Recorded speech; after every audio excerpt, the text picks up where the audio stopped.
All right, let's get right into it. Today, we're talking about something called the Task Definition Format, or TDF for short. Now, what is that? Well, imagine you had the perfect project brief. You know, the kind of instruction manual that's so crystal clear, you can hand it to a brand new team member and they would just nail the task on their very first try. The only difference here, that new team member is an AI. So how do you stop an AI from just going completely rogue on a task? You know the feeling, right? You give an AI a job to do, you think it's all good, you turn your back for a second, and what you get back is, well, totally unexpected. Or sometimes it's just plain wrong. So the big question is, how do we stop that chaos before it even starts?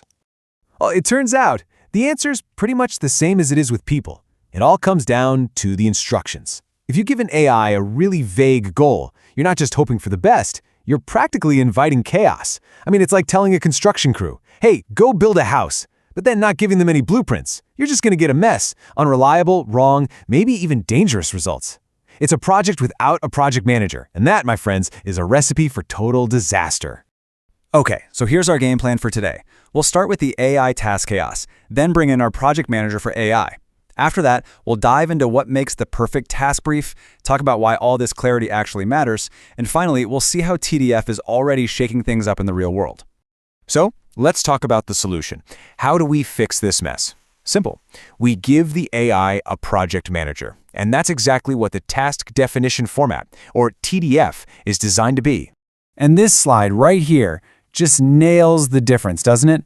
On one side, you have this super vague request, write about our new shoes. An AI could take that in a million different directions. But on the other side, you have a clear, structured brief. Generate a 120-word product description with 3 bullet points. See? It's specific. It's measurable. It basically sets the AI up for success right from the get-go. That's the project manager difference.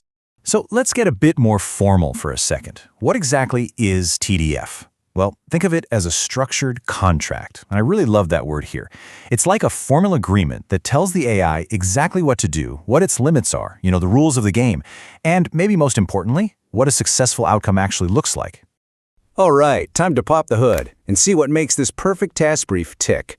We're going to break the TDF down into its 3 core components, and they're simple, but believe me, they are incredibly powerful. So every great TDF has these 3 essential parts. First up is the task objective. That's the what. What is the actual goal here? Then you've got the constraints. That's the how. What are the rules and boundaries? And finally, you have evaluation.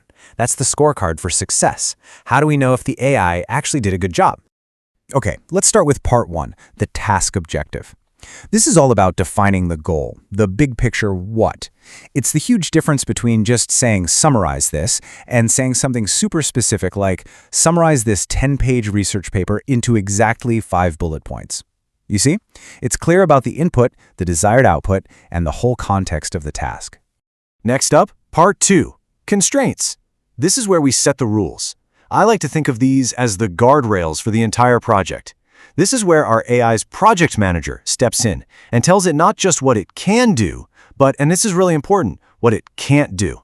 And these rules can get really specific. We're talking things like setting time limits, giving it a strict budget for tokens or compute power.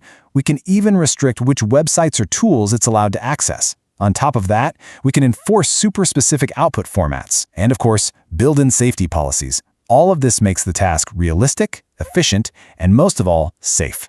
And that brings us to part 3, which honestly might be the most critical piece of this whole puzzle, evaluation. This is the scorecard for success. It's how we objectively measure whether the AI actually did a good job.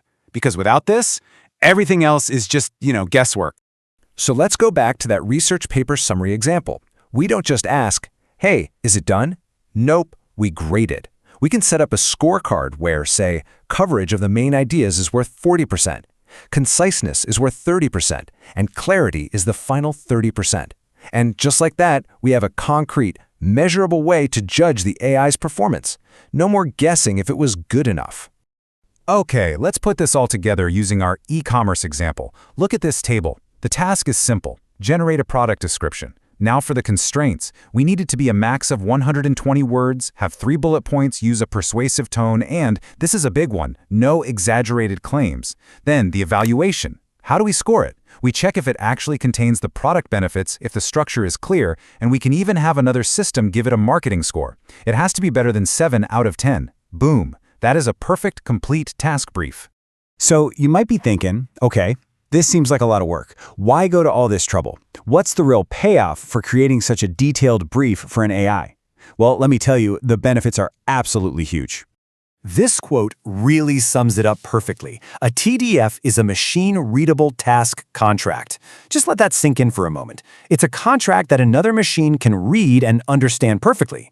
That means other AIs can read the brief, do the work, and even grade the final result. All of it automatically and reliably.